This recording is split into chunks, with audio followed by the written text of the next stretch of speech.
Hello student, success coaching classes में आपका स्वागत है। यदि आप चैनल में पहली बार आए हैं तो चैनल को सब्सक्राइब कर ले और बेल आइकन को ऑल में प्रेस कर ले ताकि आने वाले सभी वीडियो को नोटिफिकेशन टाइम पर मिल जाए। आज हम आपको डिस्कस करने वाले हैं क्लास 10th का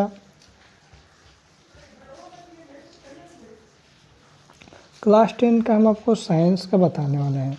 क्लास 10 का ये आपका साइंस का वीडियो होगा जिसमें हम आपको मोस्ट वीवीआई जो आपको 200 क्वेश्चन आपको डिस्कस करेंगे, ऑब्जेक्टिव डिस्कस करने वाले हैं। ठीक है, 200 question most VVI objective discuss करने वाले हैं जो आपका एग्ज़ाम में आपको 100% क्वेश्चन आ जाएगा। इसी से क्वेश्चन आपको आ जाएगा, याद रखिएगा। इसमें मोस्ट वीवीआई क्वेश्चन हम आपको बताने वाले हैं जो आपके एग्ज़ाम के लिए बहुत ही इंपॉर्टेंट होने वाला है। और जो आपका ये भी रहेगा तो न्यू पैटर्न पर रहेगा। न्यू पैटर्न पे ये आपको क्वेश्चन हम आपको बता रहे हैं, इसलिए वीडियो में एकदम अंत तक बने रहें, वीडियो को मिस ना करें, क्योंकि इसी से आपको 300 जो क्वेश्चन आपका एग्जाम में आएगा इसी से आपका आ जाएगा। चलिए देखते हैं क्वेश्चन की ओर।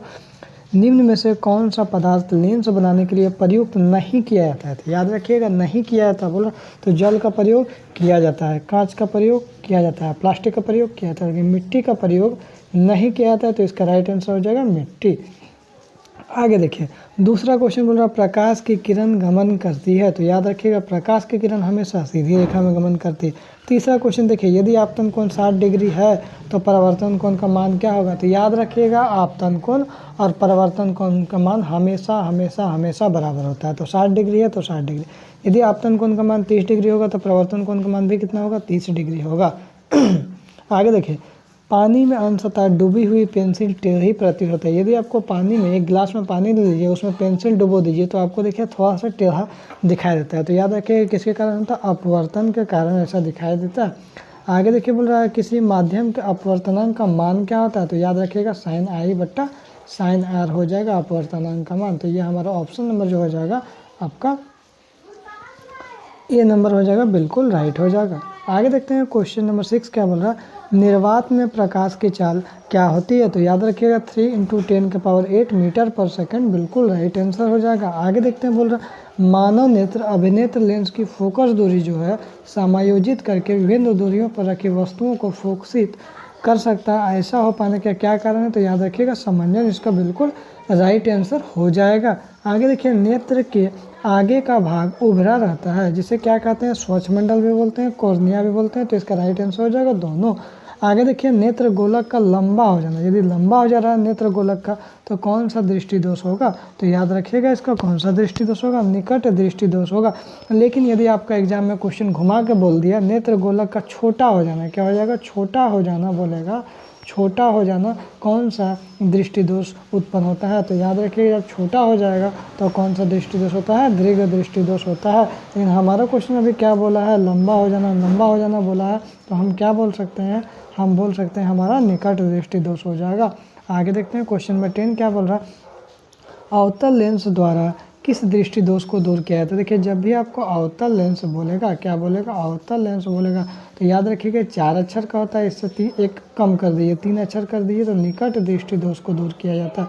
तो अवतल लेंस द्वारा किस दृष्टि दोष को दूर किया जाता है? तो निकट दृष्टि दोष को दूर किया जाता है। यदि आपसे क्वेश्चन पूछ दिया जाए उत्तल लेंस का जरा बताइए किस दृष्टि दोष को दूर किया जाता है, तो उत्तल कितना अक्षर है? 3 अक्षर का, तो इससे कम कर दीजिएगा तो 2 अक्षर होगा, दूर दृष्टि दोष को दूर किया जाता है। उत्तल लेंस बोले तो दूर दृष्टि दोष को दूर किया जाता है, अवतल लेंस बोले तो निकट दृष्टि दोष को दूर किया जाता है। तो यहाँ क्या बोला? अवतल लेंस बोला, तो हम बोलेंगे ऑप्शन नंबर ए बिल्कुल राइट आंसर हो जाएगा। आगे देखते हैं, एक इलेक्ट्रॉन पर कितना आवेश होता है? तो याद रखिएगा 1.6 × 10⁻⁻19 कूलम होता है। आगे देखते हैं, बोल रहा है क्या 2 ओम, 3 ओम, 6 ओम को प्रतिरोधकों को पार्श्व क्रम में जोड़ने पर समतुल्य प्रतिरोध मतलब कुल प्रतिरोध कितना होगा? तो इसके लिए चलिए हम लोग फॉर्मूला लगाते हैं। क्या फॉर्मूला लगाएंगे? 1/RS हो जाएगा बराबर 1/R1 और 1/R2 और 1/R3। ऐसा फॉर्मूला लगाइएगा, जितना ओम रहेगा उतना R1 R2 R3। यहाँ देखिए 3 ओम है तो R3, 4 ओम रहेगा तो R4 तक होगा। अब देखिए यहाँ पर क्या करेंगे, बराबर 1/R1, R1 कितना? 2 है, 1/R2, R2 कितना? 3 है, 1/R3, R3 कितना है? 6 है। अब 2 3 6 कैल्शियम लेंगे तो 6 होगा, 2 3 6, 3 एकम 3, 3 दूनी 6, 2 एकम 2 और 6 एकम 6, 1 एकम है। तो देखिए 3 2 और 1 क्या होगा? 6/6 होगा। तो इसका राइट आंसर क्या हो जाएगा आपका? 1 ओम आ जाएगा। क्या आ जाएगा? 1 ओम आ जाएगा। कब आएगा, यदि 500 क्रम में यदि इसको जोड़िएगा तो कितना आंसर आएगा, 1 ओम आएगा। लेकिन यदि आपका एग्जाम में, यदि आपका एग्जाम में बोलेगा श्रेणी क्रम में जोड़ने पर कुल प्रतिरोध समतुल्य प्रतिरोध क्या होगा, तो याद रखिएगा श्रेणी क्रम का फॉर्मूला क्या होता है, आर एस बराबर R1 प्लस R2 और प्लस R3, क्योंकि 3 ओम है तो 3 ही लिख रहे हैं R3 तक, इसको प्लस करेंगे तो क्या होगा 2 ओम प्लस 3 ओम और प्लस 6 ओम, तो क्या होगा 2 3 5 6 11 ओम, 11 ओम इसका राइट आंसर होता है। कब होता है, जब समतुल्य प्रतिरोध बोलता है जो श्रेणी क्रम से निकालिए तो 11 ओम होता है, लेकिन हमको तो 500 क्रम बोला है तो हम बोल देंगे 1 ओम, बिल्कुल राइट आंसर। देखिए फ्यूज को विद्युत युक्ति के किस क्रम में संयोजित करते हैं, घर में जो फ्यूज लगाते हैं किस क्रम में, तो याद रखिएगा हम लोग किस में, आपको श्रेणी क्रम में संयोजित करते हैं। आगे देख लेते हैं क्वेश्चन नंबर 14 क्या बोल रहा है, तो बोल रहा है अभिक्रिया 2NO प्लस C, अभिक्रिया करके क्या बन रहा है 2N प्लस C। देखिए यहाँ पर कार्बन में क्या हो रहा है, ऑक्सीजन जुट रहा है, कार्बन में क्या हो रहा है, ऑक्सीजन जुटना, जुड़ रहा है किसमें, ऑक्सीजन कार्बन में। जब ऑक्सीजन जब जुटता है तो उसको हम लोग क्या बोलते हैं, उपचयन हो रहा है। उपचयन हो रहा है मतलब किसका उपचयन हो रहा है, सी में ऑक्सीजन जुट रहा है, मतलब सी का उपचयन हो रहा है, ठीक है ना। आगे देखते हैं 15 क्या बोल रहा है, बुझा हुआ चूना का रासायनिक सूत्र क्या होगा, तो बुझा हुआ जो चूना होता है उसका रासायनिक सूत्र क्या होता है, तो CaOH2, इसको हम लोग क्या बोलते हैं, कैल्शियम हाइड्रोक्साइड बोलते हैं, जो हमारा ऑप्शन नंबर क्या हो जाएगा, सी हो जाएगा। लेकिन बोलेगा जब बिना बुझा हुआ चूना का सूत्र बताइएगा तो क्या बोलिएगा, CaO होगा, बिना बुझा हुआ चूना का कैल्शियम ऑक्साइड कहलाता है। आगे देखते हैं बोल रहे हैं निम्न में से कौन संरक्षण का उदाहरण है, तो देखिए लोहे की वस्तुओं को जंग लगना ये भी होगा, चांदी का काला हो जाना ये भी होगा, तांबे की वस्तुओं का हरा हो जाना, तो इसका राइट आंसर हो जाएगा उपयुक्त सभी हो जाएगा। आगे देखते हैं बोल रहा है देखिए रंध्र सूचक की जगह क्या होगा, आपको गंध सूचक होगा, क्या होगा, गंध सूचक का उदाहरण क्या होगा, वेनिला, लौंग का तेल, प्याज, तो उपयुक्त सभी इसका बिल्कुल राइट आंसर हो जाएगा। सोडियम लवण का परिवार क्या हो जाएगा, देखिए यहाँ भी Na सोडियम हो जाएगा, यहाँ भी Na सोडियम हो जाएगा, तो ऑप्शन नंबर क्या हो जाएगा, सी हो जाएगा। A और B दोनों हो जाएगा, तो यहाँ ऑप्शन नंबर सी हो जाएगा। आगे देखते हैं बोल रहा है जो 19 नंबर क्या बोल रहा है, इनमें से कौन सा कथन असत्य मतलब गलत है, तो टमाटर में ऑक्जेलिक अम्ल पाया जाता है, बिल्कुल पाया जाता है। इमली में साइट्रिक अम्ल पाया जाता है, ना ये तो गलत बोल रहा है बिल्कुल, क्योंकि इमली में तो टार्ट्रिक अम्ल पाया जाता है, तो इसका राइट आंसर क्या हो जाएगा, ऑप्शन नंबर बी हो जाएगा, क्योंकि यही गलत बोल रहा है, यही गलत असत्य है। तीसरा में क्या बोला, क्षार का उपयोग साबुन बनाने में होता है, बिल्कुल सही बोला है। अम्ल वर्षा का pH 5 से 6 कम होता है, बिल्कुल सही बोला। तो हमारा आंसर क्या हो जाएगा, हमारा आंसर हो जाएगा ऑप्शन नंबर 2, क्योंकि ये भैया बोल रहा है गलत स्टेटमेंट है, इमली में साइट्रिक अम्ल नहीं होता है, टार्ट्रिक अम्ल होता है। आगे देखिए 20 क्या बोल रहा है, एंटासिड का उदाहरण क्या है, तो मिल्क ऑफ मैग्नीशिया भी हो जाएगा, बेकिंग सोडा उपयुक्त सभी इसका राइट आंसर हो जाएगा। आगे देखिए कौन सा धातु उष्मा का कुचालक होता है, तो याद रखिएगा जो आपका कौन सा धातु आपका, तो लेड और मरकरी दोनों हो जाएगा उष्मा का कुचालक, तो सी हो जाएगा बिल्कुल राइट आंसर। आगे देखिए निम्नलिखित में से कौन असत्य है, आयोडीन चमकीला धातु है, बिल्कुल सही बोल रहा है। हीरा सबसे कठोर पदार्थ है, बिल्कुल सही बोल रहा है। गैलियम और सोडियम का गलनांक बहुत कम होता है, बिल्कुल सही बोल रहा है। लेकिन ग्रेफाइट विद्युत का कुचालक ना भैया, ये तो गलत बोल रहा है। ग्रेफाइट क्या होता है, विद्युत का सुचालक होता है, यही हमारा ऑप्शन बिल्कुल सही हो जाएगा, क्योंकि ये गलत बोला है, ये गलत बोला है। ग्रेफाइट विद्युत का कुचालक नहीं होता बल्कि सुचालक होता है, और यहाँ बोल रहा है गलत कथन बताइए, तो यही इसका बिल्कुल राइट आंसर हो जाएगा। आगे देखते हैं बोले इनमें से कौन सबसे अधिक अभिक्रियाशील धातु है, तो याद रखिएगा पोटेशियम जो है सबसे अभिक्रियाशील धातु है, यदि पोटेशियम ना रहे तो क्या होगा, सोडियम हो जाएगा। इनमें से कौन सा धातु जल के साथ अभिक्रिया नहीं करती है, तो लेड भी नहीं करता और कॉपर भी नहीं करता है, याद रखिएगा, और सिल्वर भी नहीं करता है, तो इसका राइट आंसर हो जाएगा उपयुक्त सभी हो जाएगा, कोई भी जल के साथ अभिक्रिया नहीं करता। आगे देखते हैं सीनावर किस किस धातु का अयस्क है, तो जो सीनावर है किस धातु का अयस्क है, तो याद रखिएगा आपका मरकरी बिल्कुल राइट आंसर हो जाएगा। आगे देखते हैं इनमें से कौन ऑक्सीकारक का उदाहरण है, तो याद रखिएगा ऑक्सीकारक का उदाहरण क्या हो जाएगा, क्षारीय पोटेशियम ये भी हो जाएगा, परमैग्नेट हो जाएगा, और अम्लीकृत पोटेशियम डाइक्रोमेट भी हो जाएगा, तो इसका राइट आंसर हो जाएगा उपयुक्त सभी, ऑप्शन नंबर सी हो जाएगा बिल्कुल राइट। आगे देखते हैं 27 क्या बोल रहा है, मैग्नीशियम पाया जाता है तो किसमें, पेड़ पौधा में पाया जाता है, इसका रंग क्या होता है, हरा होता है, किसके कारण, क्लोरोफिल के कारण। वृक्क का संबंध किससे होता है, तो याद रखिएगा वृक्क का संबंध किससे होता है, जरा बताइए आप लोग, तो यहाँ क्या हो जाएगा, उत्सर्जन तंत्र से हो जाएगा, किससे हो जाएगा, उत्सर्जन तंत्र से। आगे देखते हैं 29 क्या बोल रहा है, पौधों में भोजन का स्थानांतरण, तो भैया भोजन का स्थान क्या होता है, फ्लोएम होता है, क्या होता है, फ्लोएम। लेकिन बोलेगा ना जल का स्थानांतरण, तो क्या बोलिएगा, जाइलम, क्या बोलिएगा, जाइलम, ज से जल से जाइलम, याद रखिएगा बाबू। जल का स्थानांतरण बोलेंगे ना, जल से क्या होगा, जाइलम याद रखिएगा। लेकिन हम लोग क्या बोला, भोजन का स्थानांतरण, तो क्या बोलेंगे, फ्लोएम बोलेंगे। आगे देखते हैं, थायरोक्सिन के स्रावन के लिए कौन सा तत्व आवश्यक है, तो याद रखिएगा आयोडीन की कमी से हो जाता है भैया। आगे देखते हैं 31, कौन सा पादप हार्मोन पत्तियों को मुरझाने के लिए उत्तरदायी है। अपने पत्ती क्या होएगा ना, मुरझा जाएगा, तो याद रखिएगा इसका राइट आंसर हो जाएगा एब्सिसिक अम्ल हो जाएगा, याद रखिएगा ऑप्शन नंबर सी हो जाएगा। आगे देखते हैं 32 क्या बोल रहा, वृक्क का संबंध किस तंत्र से है, तो याद रखिएगा उत्सर्जन तंत्र से। 33 देखते हैं क्या बोल रहा है, जनन जो मूल घटना किसका है भैया जी, तो जनन मूल घटना किसका है, तो याद रखिएगा आपका डीएनए की प्रकृति बनना, ऑप्शन नंबर क्या हो जाएगा, सी हो जाएगा। आगे देखते हैं 34 क्या बोल रहा है, जैव विकास का प्राकृतिक विवरण का सिद्धांत किसने प्रतिपादित किया, तो कौन किया है, डार्विन ने किया है, बिल्कुल राइट आंसर बोल रहे हैं।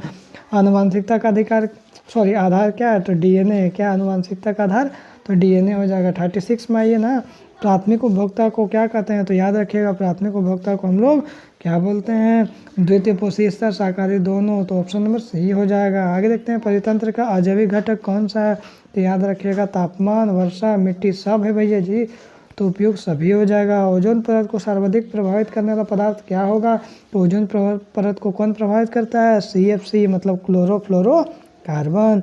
इनमें से कौन सा पर्यावरण मित्र व्यवहार नहीं है, तो याद रखिएगा जो स्कूल मोटरसाइकिल से जाना ये पर्यावरण मित्र व्यवहार नहीं है। हम लोग कितना मोस्ट क्वेश्चन इंपॉर्टेंट करने वाले हैं, 40 खत्म होने वाला है। चिपको आंदोलन की शुरुआत कब हुई थी, तो याद रखिएगा 1970 के दशक में। हम लोग मोस्ट 40 क्वेश्चन डिस्कस कर चुके हैं, जो हम लोग 41 क्वेश्चन में हम लोग आएंगे सेट 2 में। चलिए देखिए सेट 2 क्या यहाँ पर बोल रहा है, किसी बिंब का अवतल दर्पण द्वारा बना प्रतिबिंब आभासी सीधा तथा बिंब से बड़ा होगा तो वस्तु की स्थिति कहाँ होनी चाहिए, तो याद रखिएगा वस्तु की स्थिति दर्पण का ध्रुव और फोकस के बीच होनी चाहिए। जैसे देख लीजिए ना यहाँ पे, जैसे कोई दर्पण बना दिए, ये क्या होगा आपका ध्रुव हो जाएगा, ये क्या होगा आपका फोकस हो जाएगा, ये क्या होगा आपका केंद्र हो जाएगा। तो यहाँ बनेगा, यहाँ पे देखिए याद रखिए ध्रुव और फोकस के बीच में बनेगा ना। देखिए क्या बोल रहा है, ध्रुव और फोकस के बीच में बनेगा तो क्या बनेगा, प्रतिबिंब आभासी बनेगा, सीधा बनेगा, बिंब से क्या बनेगा, बड़ा बनेगा, ठीक है ना। तो कहाँ पे रहना चाहिए, तो फोकस और ध्रुव के बीच में वस्तु का ऑब्जेक्ट रखा हुआ होना चाहिए। तो हमारा ऑप्शन डी हो जाएगा, बिल्कुल राइट। चलिए ना आगे बढ़ते हैं क्वेश्चन के। वक्रता त्रिज्या आर और फोकस के बीच में क्या संबंध है, एफ और आर। तो भैया जी क्या होता है, एफ बराबर क्या होता है,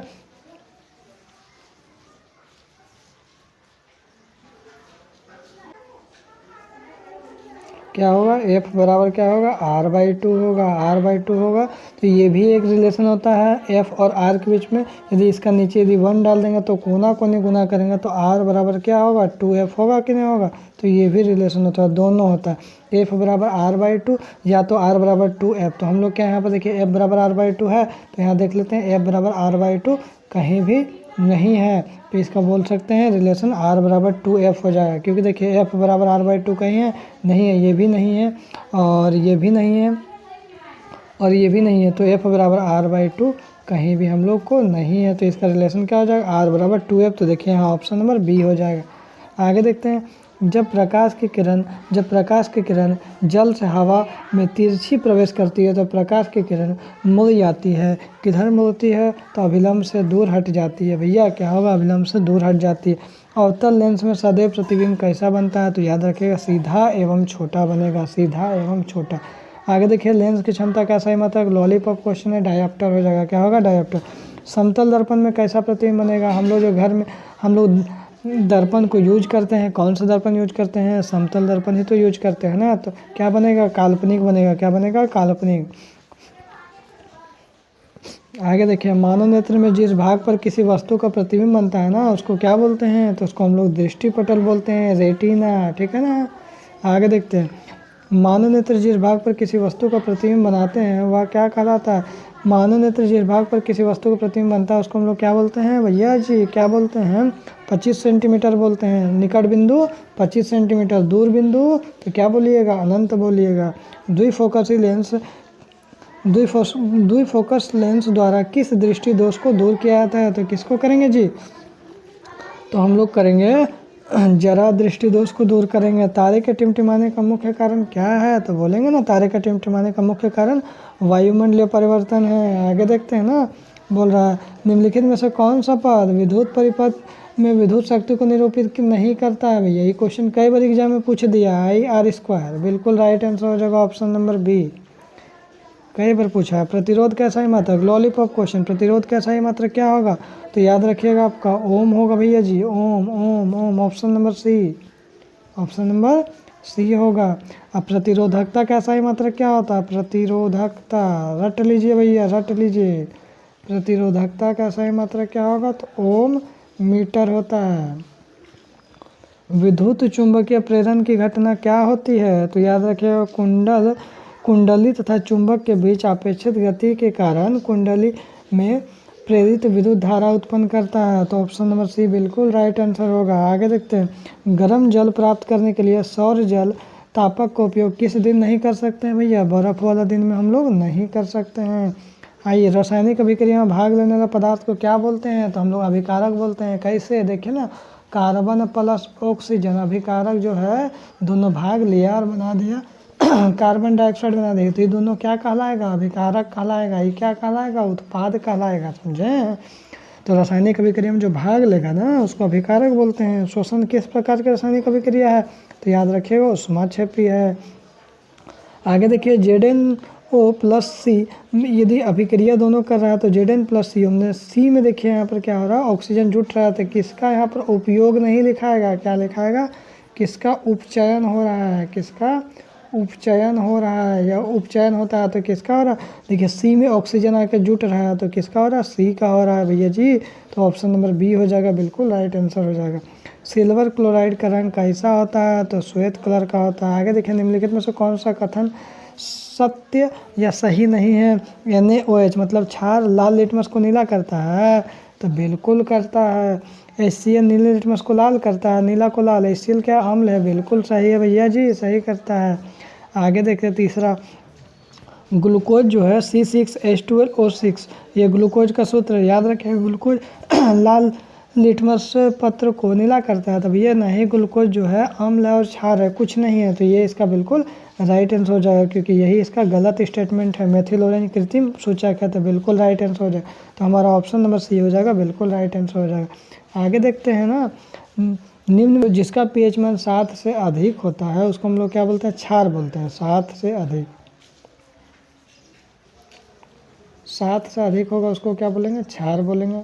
और 7 से जो कम होगा उसको हम लोग क्या बोलेंगे? अम्ल बोलेंगे। क्या बोलेंगे? अम्ल बोलेंगे। 7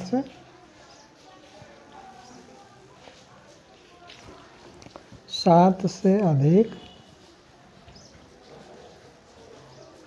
7 से कम और 7 से अधिक को क्या बोलेंगे? क्षार बोलेंगे। 7 से कम को क्या बोलेंगे? अम्ल बोलेंगे। और 7 को क्या बोलेंगे? उदासीन बोलेंगे, या तो हम लोग लवण भी बोलते हैं। ठीक है, याद रख लीजिएगा। जिसका pH मान 7 से अधिक हो उसको हम लोग क्या बोलते हैं? क्षारक बोलते हैं। जिसका pH मान 7 से कम हो उसको हम लोग अम्ल बोलते हैं। जिसका pH मान पूरे 7 हो उसको हम लोग उदासीन या लवण बोलते हैं। यहाँ तक कॉन्सेप्ट क्लियर हो गया। आगे देखिए, निम्न में से किस पदार्थ का pH मान 7 से अधिक होता है? तो देखिए 7 से अधिक किसका होता है? रक्त का होता है, जो आपका क्षार प्रकृति का होता है। 7.4 रक्त का pH मान होता है। आगे देखते हैं, अधातु के ऑक्साइड की प्रकृति कैसा होता है? बहुत इंपॉर्टेंट क्वेश्चन है। तो अधातु के ऑक्साइड की प्रकृति क्या होता है? अम्ल होता है। लैक्टिक अम्ल का प्राकृतिक स्रोत क्या है? दही होगा या तो खट्टा दूध होगा। आगे देखते हैं, निम्न में से कौन सा तत्व द्रव अवस्था में पाया जाता है? तो कौन सा तत्व जो है द्रव अवस्था में पाया जाता है? तो याद रखिएगा इसका जो राइट आंसर बिल्कुल हो जाएगा हमारा 23 का हो जाएगा, ऑप्शन नंबर सी हो जाएगा। ब्रोमीन और मरकरी दोनों हो जाएगा, ऑप्शन नंबर सी हो जाएगा। आगे देखते हैं, बोल रहा है इनमें से कौन सबसे कम अभिक्रियाशील धातु है? तो याद रखिएगा सबसे कम क्रियाशील धातु जो होता है ना वो क्या हो जाएगा? Ag। क्या हो जाएगा? Ag।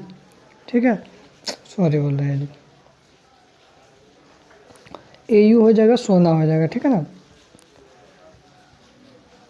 याद रखिएगा सबसे कम क्रियाशील धातु का तो क्या होगा, सोना होगा, Au हो जाएगा। आगे देखते हैं एक्वा रीजियम में क्या पाया जाता है, तो याद रखिए एक्वा रीजियम में आपको सांद्र HCl भी पाया जाता है, सांद्र HNO3 नाइट्रिक अम्ल पाया जाता है। तो ऑप्शन नंबर क्या हो जाएगा, सी हो जाएगा। हमने हाइड्रोक्लोरिक अम्ल और नाइट्रिक अम्ल दोनों पाया जाता है। आगे देखिए ब्यूटेनॉन चतुर कार्बन यौगिक है जिसका प्रकार्यात्मक समूह क्या होता है, तो याद रखिएगा प्रकार्यात्मक समूह जो होता है ना, तो इसका राइट आंसर हो जाएगा आपका ऑप्शन नंबर सी, कीटोन हो जाता है। निम्न में से किस तत्व के बाहरी कक्ष में एक इलेक्ट्रॉन उपस्थित होता है, तो याद रखिएगा इसका राइट आंसर हो जाएगा सोडियम हो जाएगा। सोडियम का परमाणु संख्या कितना होता है, 1 होता है। इसे 2 8 1, तो बाहरी कक्ष में कितना इलेक्ट्रॉन होता है, 1 होता है। तो सोडियम बिल्कुल राइट आंसर हो जाएगा। आगे देखते हैं, बोल रहा है स्वपोषी पोषण के लिए क्या जरूरी है, CO2 और H2O बिल्कुल जरूरी है। क्लोरोफिल जरूरी है, सूर्य का प्रकाश, तो इसका राइट आंसर उपयुक्त सभी हो जाएगा। आगे देखते हैं वृक्क की रचनात्मक एवं क्रियात्मक इकाई क्या कहलाता है, तो रचनात्मक और क्रियात्मक इकाई जो है हमारा ऑप्शन नंबर ए क्या आएगा, नेफ्रॉन कहलाएगा ही। मानव के हृदय में कितने कोष्ठक होते हैं, तो 4 कोष्ठक होते हैं। मछली के हृदय में कितने कोष्ठक होते हैं, तो 2 कोष्ठक होते हैं। यहाँ कितना हो जाएगा, 4 हो जाएगा। आगे देखिए निम्नलिखित में से कौन सा पादप हार्मोन है, तो याद रखिएगा जो पादप हार्मोन है तो क्या हो जाएगा, साइटोकाइनिन इसका राइट आंसर हो जाएगा। आगे देखते हैं शरीर के प्रमुख समन्वय केंद्र क्या है, शरीर को कंट्रोल कौन करता है, तो आपका मस्तिष्क बिल्कुल राइट आंसर हो जाएगा। अलैंगिक जनन मुकुलन द्वारा होता है, किसके द्वारा होता है, तो याद रखिएगा ईस्ट के द्वारा होता है, बिल्कुल राइट आंसर हो जाएगा। आगे देखते हैं 34 क्या बोल रहा है, परिपक्व हो जाने पर अंडाशय विकसित होता है। विकसित होता है किसमें, फल में विकसित होता है। आगे देखते हैं समजात अंग का उदाहरण है, समजात अंग का उदाहरण क्या है, तो याद रखिएगा इसका ऑप्शन नंबर डी हो जाएगा, हमारा हाथ और कुत्ते का अग्रपाद, हमारा दांत और हाथी का दांत, आलू एवं घास के ऊपरी भूस्थ। इसका राइट आंसर हो जाएगा ऑप्शन नंबर डी हो जाएगा। आगे देखते हैं निम्नलिखित में से किसे आनुवंशिकता का पिता कहते हैं, तो याद रखिएगा ऑप्शन नंबर बी हो जाएगा, ग्रेगर जॉन मेंडल हो जाएगा। आगे देखते हैं बोला निम्नलिखित में से कौन आहार श्रृंखला का निर्माण करता है, तो याद रखिएगा घास को कौन खाएगा, बकरी। अब बकरी को कौन खाएगा, मानव। तो ऑप्शन नंबर बी बिल्कुल राइट आंसर हो जाएगा। आगे देखें निम्नलिखित में से कौन उत्पादक है, तो याद रखिएगा जो हमारा घास क्या है, उत्पादक हो जाएगा। चिपको आंदोलन का मुख्य उद्देश्य क्या है, तो इसका जो राइट आंसर हो जाएगा वन नाशन रोकना, मतलब वन जो कट रहा है उसको रोकना हो जाएगा। खादिन पाए जाते हैं, खादिन हमारा कहाँ पे पाए जाते हैं, तो याद रखिएगा आपका राजस्थान में पाए जाते हैं। तो कुल हमारा अभी तक कितना क्वेश्चन डिस्कस हो गया, 80 क्वेश्चन डिस्कस हो गया। आगे देखते हैं हम लोग नेक्स्ट में। बोल रहा एक लड़का समतल दर्पण के सामने 100 सेंटीमीटर दूरी पर खड़ा है, तो लड़के और प्रतिबिंब के बीच की दूरी कितना होगा, तो सीधे क्या होगा, डबल हो जाएगा। जैसे मान लीजिए आप 100 सेंटीमीटर दूरी पर खड़ा रहेगा तो आपका जो प्रतिबिंब है यहाँ पर 100 सेंटीमीटर दूरी पर बनेगा, तो 100 और 100 कितना हो जाएगा, टोटल 200 सेंटीमीटर हो जाएगा। तो इसका राइट आंसर क्या हो जाएगा, 200 सेंटीमीटर हो जाएगा। यदि आप 50 सेंटीमीटर दूरी पर खड़ा रहेगा तो उसका डबल बनेगा, 100 सेंटीमीटर दूरी पर बनेगा। आगे देखिए बोल रहा है एक वस्तु अवतल दर्पण के सामने 10 सेंटीमीटर पर रखा है, जबकि दर्पण का फोकस दूरी 20 सेंटीमीटर है, तो प्रतिबिंब कहाँ पे बनेगा। देखिए क्या क्वेश्चन यहाँ पर बोला, समझिए। जैसे मान लीजिए हमारा कोई अवतल दर्पण है, ये क्या होगा आपका पोल हो जाएगा, ये क्या हो जाएगा आपका केंद्र हो जाएगा, ये क्या हो जाएगा आपका फोकस दूरी हो जाएगा, ठीक है। अब देखिए यहाँ पर हमारा क्या है ना, जो क्या बोला है, जो फोकस दूरी कितना दिया, 20 दिया। हमने यहाँ से यहाँ तक जो हमारा दूरी क्या दिया, 20 दिया। हमने यहाँ से लेकर यहाँ तक दूरी कितना दिया, 20 सेंटीमीटर दिया है, ठीक है। यहाँ तक 20 सेंटीमीटर दिया और एक वस्तु अवतल दर्पण के सामने 10 सेंटीमीटर पर रखा है। जैसे मान लीजिए यहाँ पर 10 सेंटीमीटर पर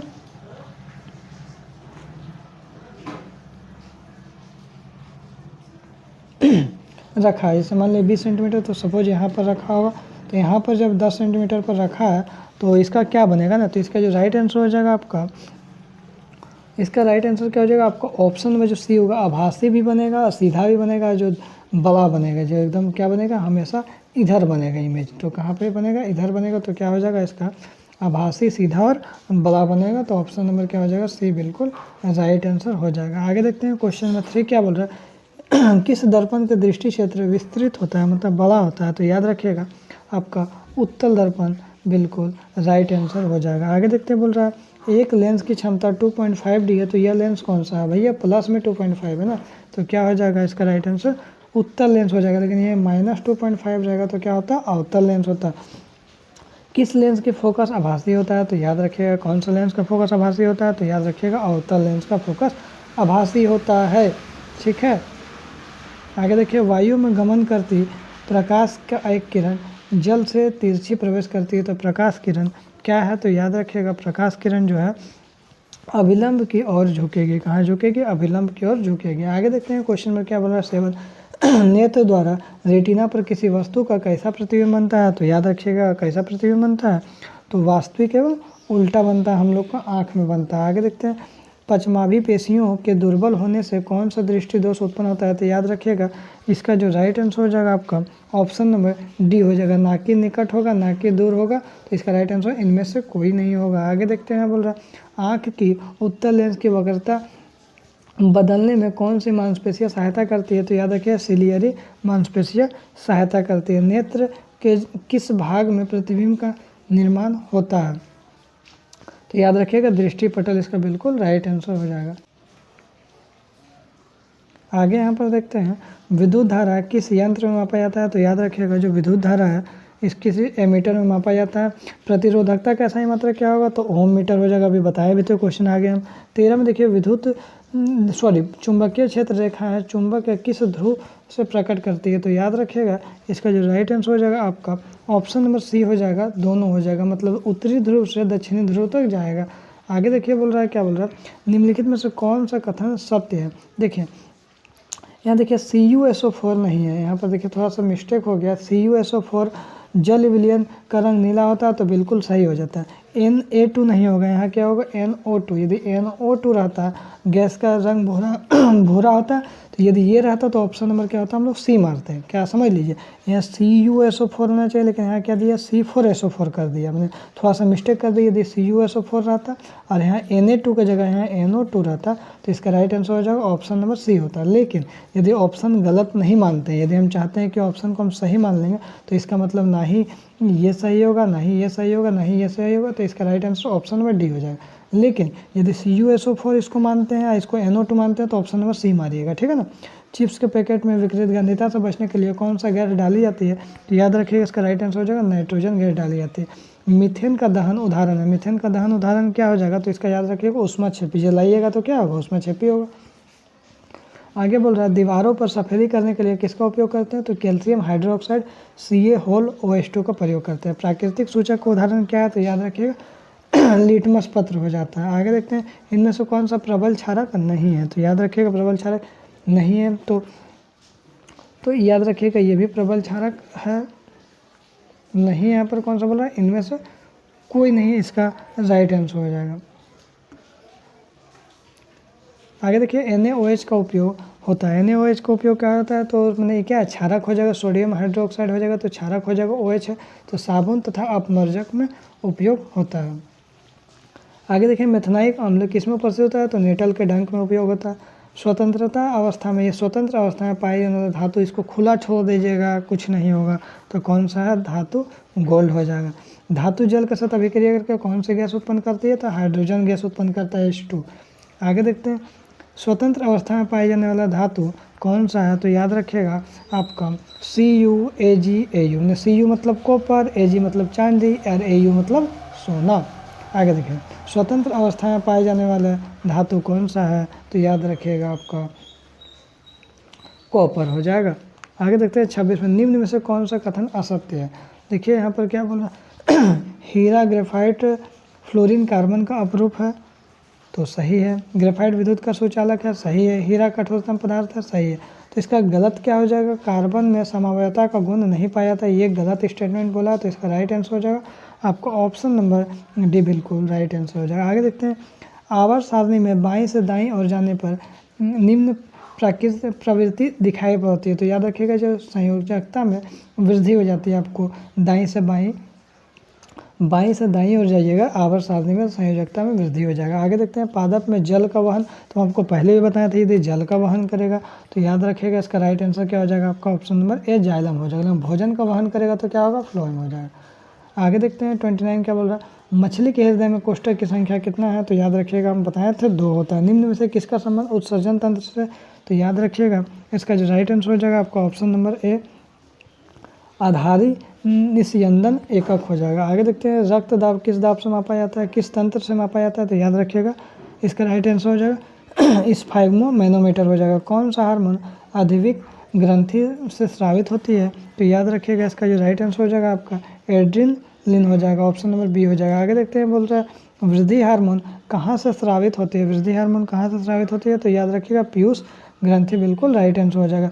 विषाणु जनित रोग क्या है, तो याद रखिएगा जो विषाणु जनित रोग है तो ये क्या हो जाएगा, HIV भी हो जाएगा और वाट भी हो जाएगा, तो ऑप्शन नंबर सी बिल्कुल राइट आंसर हो जाएगा। आगे देखते हैं, बोल रहा है प्लेसेंटा की संरचना होती है, तो प्लेसेंटा की संरचना जो होती है तस्त्री नुमा, इसका बिल्कुल राइट आंसर हो जाएगा। आगे देखिए, निम्न में से कौन सा जीवाश्म का उदाहरण है, तो जीवाश्म का जो हमारा उदाहरण हो जाएगा क्या हो जाएगा आपका ट्राइलोबाइट भी हो जाएगा, नाइटिया भी हो जाएगा और राजा सोरस भी हो जाएगा, तो सभी हो जाएगा इसका राइट आंसर इनमें सभी। 37 में निम्न में से कौन सा बौना पौधा को दर्शा रहा है, तो याद रखिएगा बौना पौधा को जो छोटका जो डबल एफ है ना, ऑप्शन नंबर सी हो जाएगा। ग्लोबल वार्मिंग वैश्विक उरामन के लिए उत्तरदायी गैस कौन सा है, तो याद रखिएगा हमारा उत्तरदायी जो गैस हो जाएगा कौन सा हो जाएगा आपका, ऑप्शन नंबर डी हो जाएगा, CO2 कार्बन डाइऑक्साइड हो जाएगा। आगे देखें, निम्न में से कौन प्राकृतिक परितंत्र का उदाहरण है, तो याद रखिएगा प्राकृतिक परितंत्र खेत भी हो जाएगा, बागवानी हो जाएगा, तो दोनों इनमें ऑप्शन नंबर सी हो जाएगा। बायोगैस का मुख्य घटक कौन सा है, तो याद रखिएगा C4H10, बिल्कुल राइट आंसर हो जाएगा। तो हमारा अभी तक कितना क्वेश्चन डिस्कस हो गया, 120 क्वेश्चन डिस्कस हो गया है। आगे देखते हैं सेट नंबर 4 क्या बोल रहा है।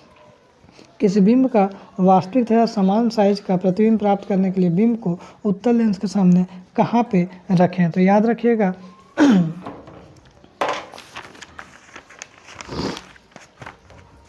कहाँ पे रखा, तो फोकस दूरी के दुगनी पर रखना पड़ेगा। जैसे कहने का मतलब यहाँ पर बोल रहा है ये हमारा उत्तल दर्पण है, ठीक है ना, यहाँ पर क्या पोल हो जाएगा, यहाँ पर फोकस दूरी F होता है, यहाँ पर C होता है। देखिए तो याद रखिएगा F का, देखिए जितना दूरी F है उतना दूरी यहाँ से C है, तो फोकस का दुगना मतलब यहाँ पर कहाँ रखेंगे, F में रखेंगे, कहाँ पर रखेंगे, सॉरी C में रखेंगे, कहाँ पर रखेंगे, C में। यदि कोई ऑब्जेक्ट को रखिएगा C में, यदि कोई ऑब्जेक्ट को रखेंगे ना, तो क्या होगा, समान साइज का प्रतिबिंब बनने लगेगा उत्तल लेंस में, ठीक है ना।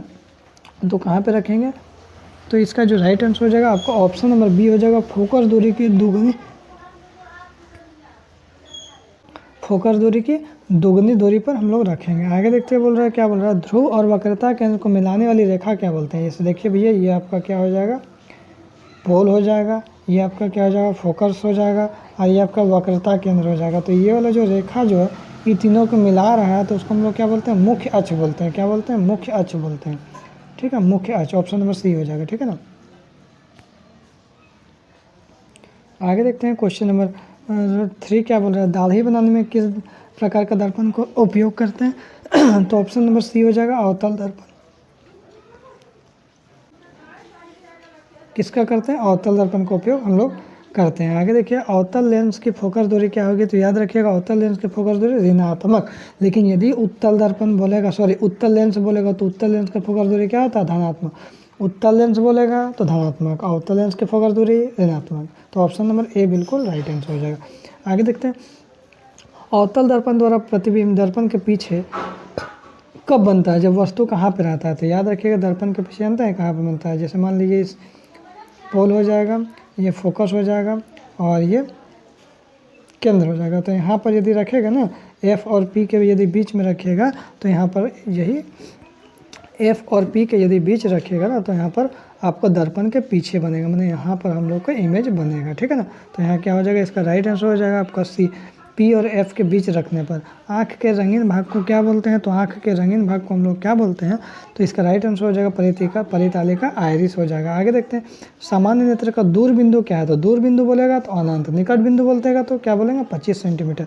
सूर्योदय, प्रतिदिन सूर्योदय और सूर्य अस्त के समय लगभग कितने मिनट का अंतर होता है, तो याद रखिएगा 2 मिनट का अंतर होता है। आगे देखिए, दृष्टि दोष मुख्यतः कितने प्रकार का होता है, तो याद रखिएगा आपका 3 प्रकार का होता है, निकट दृष्टि दोष, दूर दृष्टि दोष और जरा दृष्टि दोष। आगे देखिए, किसी विद्युत बल्ब का अनुमतांक 220 वोल्ट और 100 वाट है, तो इसे 110 वोल्ट प्रचलित करने पर इसके द्वारा उपभुक्त शक्ति कितनी होती है। तो याद रखिए क्वेश्चन को थोड़ा सा हमको सॉल्व करना पड़ेगा। देखिए यहाँ पर क्या करेंगे, सबसे पहले आपको क्या करेंगे, हम लोग इसका फॉर्मूला लिखेंगे, P बराबर क्या होता है, VI होता है। क्लियर है। अब देखिए P यहाँ कितना दिया, तो यहाँ पर पावर कितना दिया, 100 वाट दिया, तो 100 लिख देंगे। और यहाँ पर पहला वोल्ट कितना बोला, 220 वोल्ट लेंगे, 220 वोल्ट नहीं और आई को हम लोग निकाल लेंगे। देखिए यहाँ पर क्या होगा, 100/220 हो जाएगा, 220 हुआ और बराबर आई। तो यहाँ पर क्या 0 0 कटेगा तो 2 5 10 और 11 दूनी 22। तो आई कितना निकल गया, आई निकल गया हमारा 5/11 निकल गया। अब आई का वैल्यू हम लोग पुट कर देंगे। देखिए क्या पुट करेंगे, पी बराबर क्या होता है आपका, वी आई होता है। तो देखिए पी निकालना है तो भी कितना है, 110 वोल्ट कर दिया गया था तो 110 लिखेंगे। और यहाँ आई कितना निकला था, 5/11 निकला था ना, तो 11 नहीं है 110 हो जाएगा, 10 5 50। तो इसका पावर क्या हो जाएगा आपका 50 हो जाएगा। तो इसका राइट आंसर क्या हो जाएगा आपका 50 वाट, बिल्कुल राइट आंसर है। 1 कूलम आवेश में कितना इलेक्ट्रॉन होता है, तो याद रखिए 1 कूलम आवेश में जो है ना कितना इलेक्ट्रॉन होता है। तो इसका राइट आंसर हो जाएगा आपका ऑप्शन नंबर सी हो जाएगा, 0.6 × 10⁻19 इलेक्ट्रॉन हो जाएगा। ठीक है ना, ऑप्शन नंबर सी हो जाएगा। आगे देखते हैं, चुंबकीय क्षेत्र अधिक प्रबल होता है, कब होता है, जो चुंबक एकदम ध्रुव पर रहेगा ना तो उसमें एकदम अधिक प्रबल होता है। आगे देखते हैं क्वेश्चन क्या बोल रहा है, उपयोगी पवन ऊर्जा प्राप्त करने के लिए पवनों का न्यूनतम वेग कितना हो जाए, 15 किलोमीटर प्रति घंटा होना चाहिए। ठीक है ना यहाँ तक। आगे देखिए 14 क्या बोला है, जो अम्ल और क्षारक के बीच यदि अभिक्रिया होता है तो क्या होता है, उदासीनीकरण अभिक्रिया होता है। अम्ल और क्षारक अभिक्रिया करवाइएगा तो साग सब्जियों में विघटित होकर कंपोस्ट बनाना किस प्रकार की अभिक्रिया, तो उष्माक्षेपी अभिक्रिया है। आगे देखिए यहाँ पर क्या बोल रहा है, देखिए BaL2 हमें देखिए BaSO4 हो जा रहा है, हमने एक विस्थापन हो रहा है, Na2SO4 से क्या हो रहा है 2NaL हो जा रहा है, मतलब 2 विस्थापन हो रहा है। तो इसको हम लोग क्या बोलेंगे, 2 जगह अपना आयन को बदल रहा है तो हम लोग क्या बोलेंगे ना, इसको हम लोग द्विविस्थापन अभिक्रिया हम लोग बोलेंगे। आगे देखिए उदासीनीकरण अभिक्रिया से प्राप्त क्या होता है, तो याद रखिएगा उदासीनीकरण जो अभिक्रिया है ना उससे हम लोग क्या प्राप्त होता है, लवण और जल होता है। याद रखिएगा ऑप्शन नंबर सी हो जाए। अम्ल है और क्षार है, इसको यदि अभिक्रिया करवाइएगा ना, ये दोनों का अभिक्रिया कराएंगे तो हम लोग क्या मिलेगा, लवण मिलेगा और क्या मिलेगा, जल मिलेगा। ठीक है ना। चलिए आगे देखते हैं, ABCD का pH मान 2 7 10 14, तो इनमें से कौन सा पदार्थ अम्ल है, तो अम्ल कब होगा भैया, जिसका pH मान 7 से कम है। तो 14 होगा नहीं होगा, 10 होगा नहीं होगा, 7 भी नहीं होगा, क्योंकि 7 से कम किसका 2 है, मात्र 2 है। तो 2 किसके लिए, ए के लिए। तो ऑप्शन नंबर ए बिल्कुल राइट आंसर हो जाएगा। एंटासिड का उदाहरण क्या है, मिल्क ऑफ मैग्नीशिया और बेकिंग सोडा। तो इसका राइट आंसर हो जाएगा ऑप्शन नंबर सी हो जाएगा 19 का। 20 देखिए, कौन सा पदार्थ क्लोरीन से अभिक्रिया के व्यंजक चूर्ण बनाता है, तो याद रखिएगा CaOH2 में कैल्शियम हाइड्रोक्साइड हो जाएगा। आगे देखते हैं यहाँ पर बोला उभयधर्मी के ऑक्साइड क्या होता है, तो याद रखिएगा Al2O3 और 2NO, इसका राइट आंसर हो जाएगा सी दोनों हो जाएगा। आगे देखते हैं कांसा मिश्र धातु है, किसका है, तो याद रखिएगा Cu+Sn, इसका बिल्कुल राइट आंसर हो जाएगा। आगे देखिए चाकू से काटा जाने वाला धातु कौन सा है, तो याद रखिएगा लॉलीपॉप क्वेश्चन हो जाएगा, सोडियम हो जाएगा, लिथियम हो जाएगा, पोटेशियम हो जाएगा। तो इसका जो राइट आंसर हो जाएगा ऑप्शन नंबर डी हो जाएगा। निम्न में से किस तत्व का इलेक्ट्रॉनिक विन्यास 2 8 17, तो 2 और 8 और 7, तो 2 8 10 10 और 7 17, 17 किसका है, तो याद रखिएगा इसका राइट आंसर हो जाएगा आपका क्लोरीन हो जाएगा। आगे देखते हैं, निम्नलिखित में से कौन सा कथन असत्य है, तो असंतृप्त हाइड्रोकार्बन में द्वि और त्रि अबंध होते हैं, तो बिल्कुल राइट होते हैं। मीथेन असंतृप्त हाइड्रोकार्बन है, तो ये बिल्कुल गलत है। तो ये हम लोग बी ऑप्शन बोल सकते हैं, क्योंकि ये संतृप्त हाइड्रोकार्बन होता है, तो ये गलत बोल रहा है। तो हम और देखिए एल्काइन का सामान्य सूत्र CnH2n-2 है, तो बिल्कुल ये भी सही बोल रहा है। और एल्काइन का सामान्य सूत्र CnH2n+2, तो ये गलत बोल रहा है। तो इसका राइट आंसर जो हम लोग बोलेंगे बी भी बोल सकते हैं, डी भी बोल सकते हैं, क्योंकि बी भी गलत है और डी भी गलत है। ठीक है ना।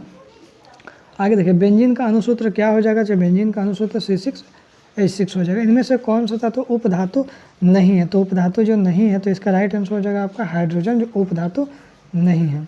आगे देखते हैं 28 क्या बोल रहा है, पायरुवेट के विखंडन में यह CO2H2O तथा ऊर्जा देता है, तो यह क्या है, तो यह क्या होती है, तो याद रखिएगा इसको जो राइट आंसर हो जाएगा आपका माइटोकॉन्ड्रिया, इसका बिल्कुल राइट आंसर हो जाएगा। आगे देखते हैं पौधों में वाष्पोत्सर्जन किस भाग में होता है, तो याद रखिएगा कौन सा भाग में होता है, पत्ता में होता है। अमाशय में कौन सा एंजाइम पाया जाता है, तो अमाशय में हम लोग क्या पेप्सिन एंजाइम पाया जाता है। आगे देखते हैं दो तंत्रिका के मध्य खाली स्थान को क्या बोलते हैं, तो याद रखिएगा सिनेप्स बोलते हैं। फल को पकाने के लिए कौन सा हार्मोन उत्तरदायी है, तो याद रखिएगा इसको जो राइट आंसर हो जाएगा एथिलीन हो जाएगा।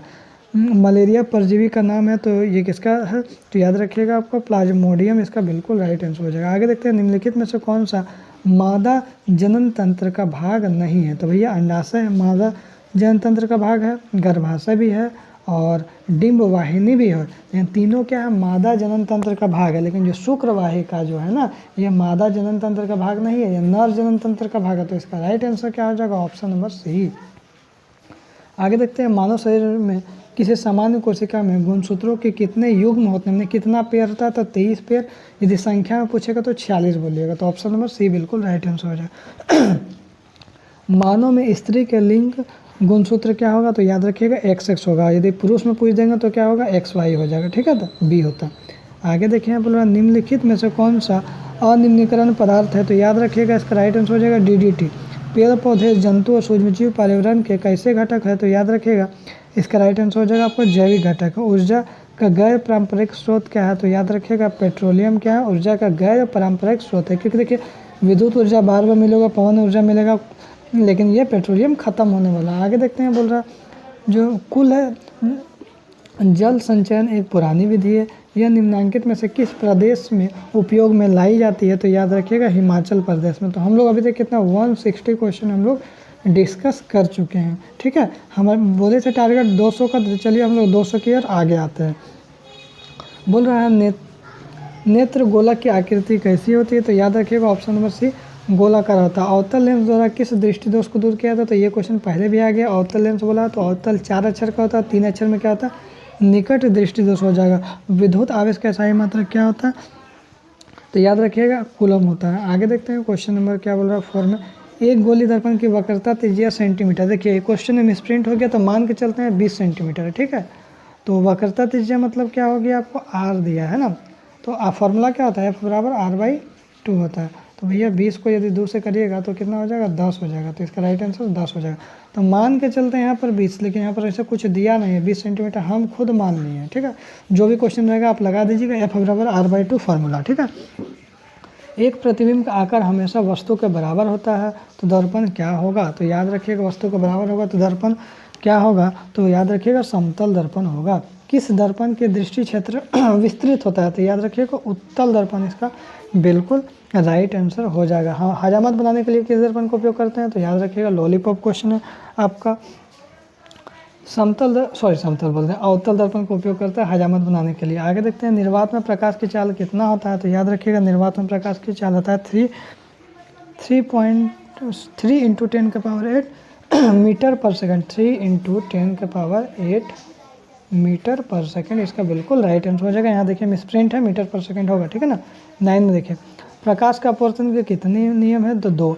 प्रकाश का परावर्तन के कितने नियम है, फिर भी 2। लेंस की क्षमता का सही मात्रा क्या होगा, डायोप्टर, जिसका फॉर्मूला है P बराबर 1/f, ठीक है। आगे देखते हैं यदि प्रतिरोध को दोगुना कर दिया जाए तो परिपथ में विद्युत धारा का मान क्या होगा, तो याद रखिएगा उसका आधा हो जाएगा। क्या होगा, आधा हो जाएगा। आगे देखते हैं बोल रहा है विद्युत धारा उत्पन्न करने की युक्ति को हम लोग क्या बोलते हैं, तो याद रखिए विद्युत जनित्र बोलते हैं। विद्युत धारा उत्पन्न होता है तो याद रखिए विद्युत धारा उत्पन्न किसमें होता है, चुंबकीय क्षेत्र में होता है। रासायनिक अभिक्रिया में भाग लेने वाले पदार्थ को क्या बोलते हैं, लॉलीपॉप क्वेश्चन इससे पहले भी आ गया, क्या बोलते हैं, अभिकारक बोलते हैं। कौन सूर्य प्रकाश के प्रभाव को अपघटित करता है, तो याद रखिएगा आपको सिल्वर क्लोराइड AgCl होता है, इसका बिल्कुल राइट आंसर हो जाएगा। 16 में आ जाइए ना, 16 में आइए। वह अभिक्रिया इसमें घटित होने से ऊर्जा अवशोषित कहलाती है, ऊर्जा अवशोषित होती है तो क्या कहलाती है, तो याद रखिएगा 16 का हो जाएगा उष्मा शोषी अभिक्रिया। 1 विलियन लाल लिटमस को नीला कर रहा है, लाल को नीला कर रहा है तो क्या होगा भैया जी, क्षारीय होगा। लेकिन यदि नीला को लाल करता तो क्या होता, अम्ल होता। सोडियम कार्बोनेट का सूत्र क्या है, तो याद रखिएगा Na2CO3 बिल्कुल राइट आंसर हो जाएगा। ऑप्शन नंबर ए होगा, क्या होगा, ए हो जाएगा। आगे देखते हैं क्वेश्चन नंबर 19 क्या बोल रहा है, धातु के ऑक्साइड की प्रकृति क्या होती है, तो धातु के ऑक्साइड क्या होता है आपका, अम्ल होता है। लेकिन अधातु का ऑक्साइड पूछेगा तो क्या होगा, क्षारीय होगा, ठीक है ना। आगे देखें अम्ल जो जल विलयन में क्या होता है, H+ आयन देता है, तो ऑप्शन नंबर ए क्या हो जाएगा, बिल्कुल राइट आंसर हो जाएगा। कमरे के ताप पर रहने वाला धातु कौन सा है, याद रखिएगा जो धातु यहाँ पर बोल दिया है तो यहाँ क्या हो जाएगा, Hg हो जाएगा। यहाँ क्या हो जाएगा, Hg। पारा यहाँ पर कहीं पे है, देखें यहाँ पर Fe भी नहीं होगा, Cu भी नहीं होगा, Ca भी नहीं होगा, Ag भी नहीं होगा। इसका राइट आंसर क्या हो जाएगा, पारा हो जाएगा, Hg। आगे देखिए चाकू से काटा जा सकने वाला धातु क्या हो जाएगा, तो 22 का हो जाएगा आपका सोडियम भी हो जाएगा और पोटेशियम भी हो जाएगा, लिथियम भी हो जाएगा, इनमें से सभी हो जाएगा। आगे देखते हैं सीसा एवं टीन के मिश्र धातु को क्या बोलते हैं, तो याद रखिएगा सोल्डर बोलते हैं। निम्न में से एल्कोहल परिकार्यात्मक समूह का फॉर्मूला क्या है, तो याद रखिएगा इसका राइट आंसर जो हो जाएगा आपका सी हो जाएगा, ठीक है ना। निम्न में से कौन सरलतम हाइड्रोकार्बन है, तो याद रखिएगा इसका राइट आंसर हो जाएगा आपका मेथेन हो जाएगा। आगे देखते हैं 26 क्या बोला, आधुनिक आवर्त सारणी में आवर्त की संख्या कितना होता है, 7 होता है। एक कोशिका जीव क्या है, तो याद रखिएगा एक कोशिका जीव जो अमीबा है, बिल्कुल राइट आंसर हो जाएगा, याद रखिएगा। मनुष्य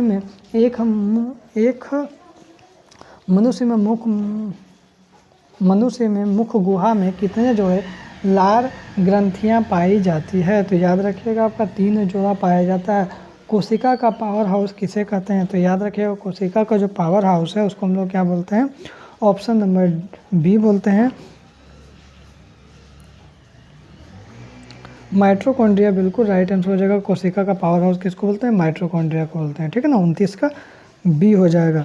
और 30 का देखिए क्या बोल रहा है, एस्ट्रोजन स्रावित होता है तो किसमें होता है, अंडाशय द्वारा होता है, ऑप्शन नंबर ए बिल्कुल राइट आंसर हो जाएगा। देखिए क्वेश्चन नंबर 31 क्या बोल रहा है, मस्तिष्क उत्तरदायी है किसके लिए, सोचने के लिए भी है, हृदय स्पंदन के लिए भी है, शरीर को संतुलन बनाए रखने के लिए, तो उपयुक्त सभी, तो इसका राइट आंसर क्या हो जाएगा, उपयुक्त सभी हो जाएगा। आगे देखते हैं 32 क्या बोल रहा है, हाइड्रा में प्रजनन की विधि से होता है, तो याद रखिएगा हाइड्रा में प्रजनन की विधि से क्या होता है, मुकुलन होता है। आगे देखते हैं 33 क्या बोल रहा है, डीएनए कहाँ पाया जाता है, कोशिका द्रव्य में भी, कोशिका के केंद्रक में भी और केंद्रक में भी, तो इसका राइट आंसर हो जाएगा इनमें से सभी हो जाएगा। आगे देखते हैं 33 क्या बोल रहा है, जीन शब्द किसने प्रस्तुत किया, तो याद रखिएगा जीन शब्द जो है किसने प्रस्तुत किया, तो इसका राइट आंसर हो जाएगा आपका ऑप्शन नंबर सी जॉनसन, इसका राइट आंसर हो जाएगा।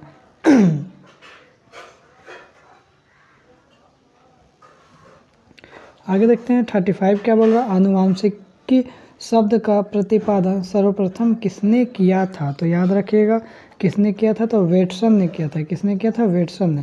ऊर्जा का प्रमुख स्रोत क्या है, तो याद रखिएगा ऊर्जा का जो हम लोग को प्रमुख स्रोत सूर्य हो जाएगा। आगे देखते हैं 37 क्या बोल रहा है, विश्व पर्यावरण दिवस कब मनाया जाता है, तो याद रखिएगा आपका विश्व पर्यावरण दिवस 5 जून को मनाया जाता है। डेंगू उत्पन्न करने वाला मच्छर किस तरह के जल में रहता है, तो याद रखिएगा साफ जल में रहता है। निम्नांकित में से नवीकरणीय संसाधन कौन है, तो याद रखिएगा आपको वन, बिल्कुल राइट आंसर हो जाएगा। वन्य प्राणियों के विलुप्त होने का कारण क्या है, निवर्णीकरण, इसका बिल्कुल राइट आंसर हो जाएगा, ऑप्शन नंबर सी हो जाएगा, ठीक है ना। तो मोस्ट हम लोग 200 क्वेश्चन कंप्लीट करते हैं। यदि आप वीडियो पूरा देखेंगे तो आपको 100% है जो 30 में से 30 क्वेश्चन आप आराम से आप नंबर ले आइएगा। तो यदि आपको वीडियो अच्छा लगे तो लाइक करिएगा, शेयर करिएगा, चैनल को सब्सक्राइब जरूर करें। फिर मिलते हैं नेक्स्ट वीडियो में। Thank you so much. यदि आप चाहते हैं जो आप एसएसटी का भी 200 क्वेश्चन का महातांडव वीडियो चाहते हैं तो आप कमेंट करके ज़रूर बताएं। फिर मिलते हैं नेक्स्ट